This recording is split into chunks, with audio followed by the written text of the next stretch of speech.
want to talk about a topic that many of us may or may not be aware of or speaking openly about. I think that's where this topic can get a little tricky because we want to be known as smart, sharp, and together women, myself included. So it's a hard one to admit to, and that is our lack of focus and what is happening to our mental clarity. And I will be the first to admit that this has been a problem for me for a bit. And even, and I'm going to be very transparent, as I am recording podcasts, interviewing guests, talking with clients, just talking here on this episode today, my brain is not firing like it once did. And I just have to give myself patience and grace with that and realize that I'm doing the best I can.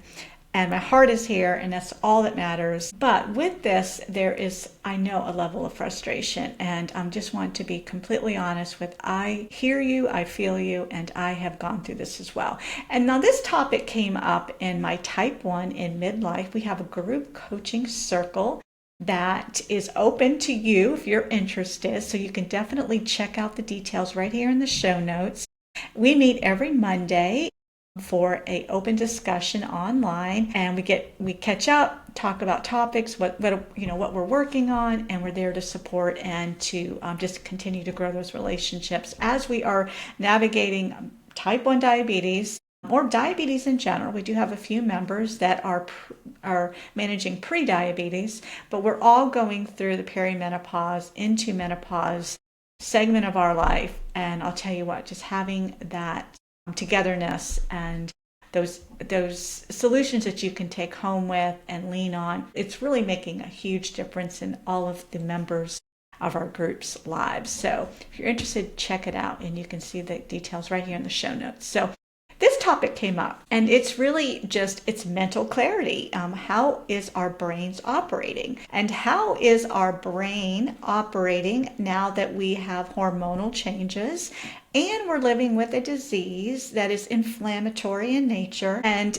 has this and will it continue to play a part, and how clearly our focus can be and will be in the future? And again, these are things I consider and think about as well. So this was a great topic that we talked about as a group of women, and I wanted to bring the conversation here. And we do more than just talk. We discuss, we share. And then we always want to find out, again, we're digging into topics that we want to understand more, because we don't really know how to make steps or, bring solutions into a situation unless we understand the whys. I'm a big believer in that, is understanding why this is happening, what can we expect, and what can we do to not only prevent, if that's possible, and how can we cope, and what can we do proactively to help our mental focus stay sharp or prevent it from getting more fuzzy, right? So, and that's really what we talked about, and that's what I'm going to leave you with here today. And, just as a self-reflection, like I was saying before, there's a lot of things happening with our body as we're aging, and especially women. I really think type 1 diabetes impacts us more than men. And again, it's a different sort of experience, but no less, it is pretty profound. And I think that is one of the things that just really kind of binds us here as a community, because we are living this and we're doing this together, and we can't do it alone. So what's happening in the brain? And just to clarify too, this today is not medical advice, mind you, and I'll be sharing my experience, other women's stories, and what is working for me, and some things that you can consider to talk over with your practitioner. Or if you decide to join our group, you can come in and chit chat about this topic. Open to talking about all topics at any time. So there is no really open closed door about what we talk about. It really is about what's going on for us now and what we need. Some ears to listen and some support, and most of all, to walk away feeling uplifted and positive about what you can do going forward. So that is always the focus. So let's talk about what's happening in the brain. Hormonal changes is what's happening. So just to clarify, and again, this is information that I get from doctors and practitioners that I have not only have I visited as a patient, but I study and I follow them here online, and they have some amazing books out there. So what I'm going to share today is going to be a summary of what the information that is out there that you yourself can look up and study and even look deeper and closer at. But I'm going to summarize these things today, and we're going to walk away with ways that we can come up with our own sort of action plan. So let's do that, right?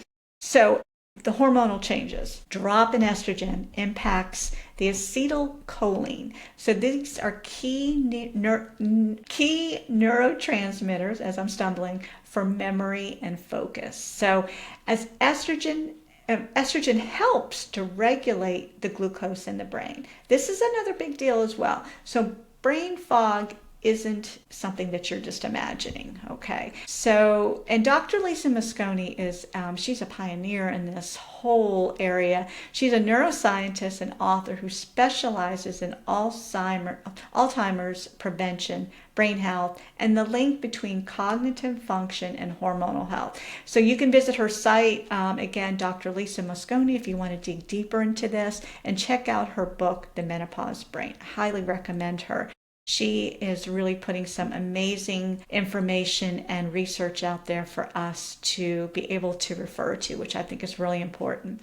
So diabetes and cognitive load, and the cognitive load. So blood sugars, the highs and the lows, they disrupt our brain function. Again, the inflammation is what's happening. And, I've had many low blood sugars.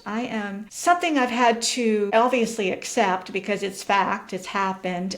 So I've often wondered, what has that done to my brain cells? What did it do? What will it continue to do? I don't know. I don't know the answers to this. It's things that I'm wondering. Again, we can't prevent the lows that already happened, or I should say we can't take them back. The past is the past, but we can, learn from it and move forward and maybe find ways and motivation to try to keep the blood sugar in more of a healthy balance. And that's something I continue to do too, is to mitigate the lows, the extreme lows. Another part of this is insulin resistance, which happens when when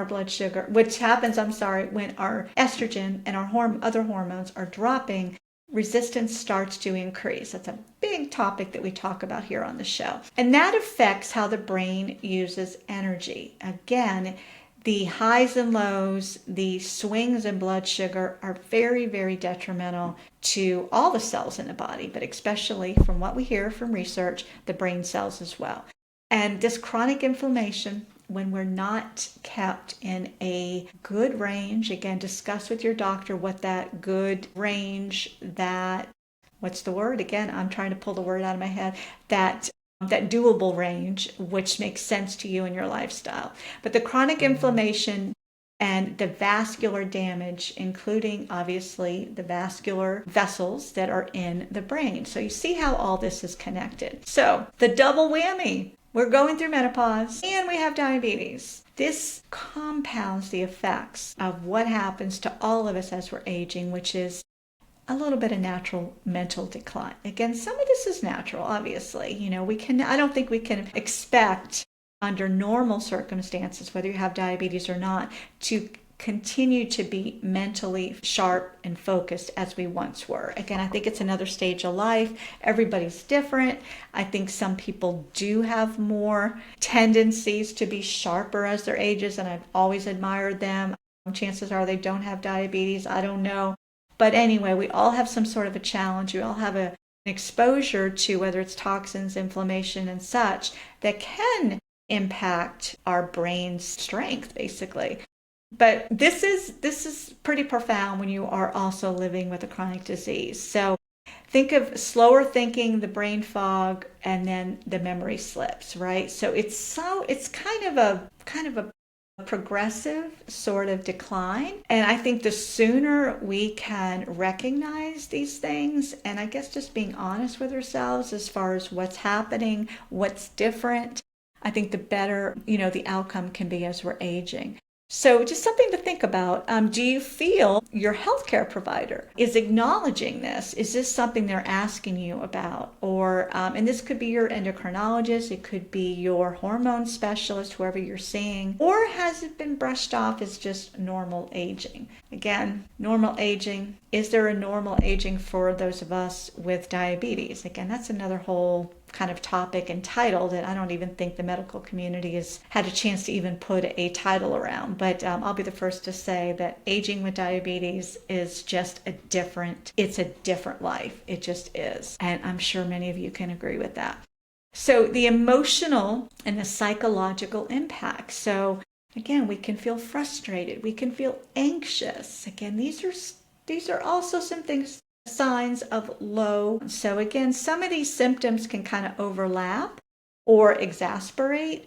Exasperate, is that a word? Or exaggerate, that's a better word. Or you're feeling off or like a different version of yourself. You just don't feel like you anymore. Your thinking, your emotions, your response to things is just not like it used to be. Your performance dips. Again, these are some emotional and psychological things that you might be feeling. So your performance dips, it falls, your personality, professionally, socially, you suddenly have self-doubt, maybe a little bit of shame and embarrassment based on this. This is a hidden toll. So I think over time, if we're not open and honest about what we're experiencing, this can it can just keep adding up. It can add up to more of a, like I was saying, a hidden toll. And it can become not so hidden, where our responses and the way that we're treating not only ourselves but people around us, it can show. And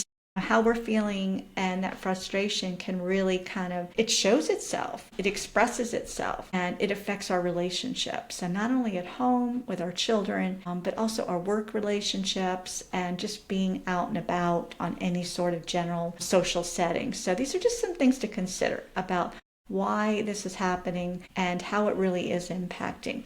So let me ask you this, or ask yourself, how has this affected your confidence? What has, I should say, what has helped? Are you doing anything now that maybe has helped you or hasn't? Maybe there's some things that you've tried that you saw online that you heard was a great idea, and you haven't seen the effects of it helping you quite yet. Do you feel supported in your personal and professional life? Again, is this something that you're free and open to discuss? Do you have that support system? Again, our Type 1 and Midlife group could be a great tool for you to jump in and to utilize. This is a membership style of my coaching, so this is something that you can definitely check out if that feels like the next natural step for you. So here's a few tools to cope with these changes. And these are some things that are pretty attainable. And it does begin with our mindset and to feel mindful about what we can do.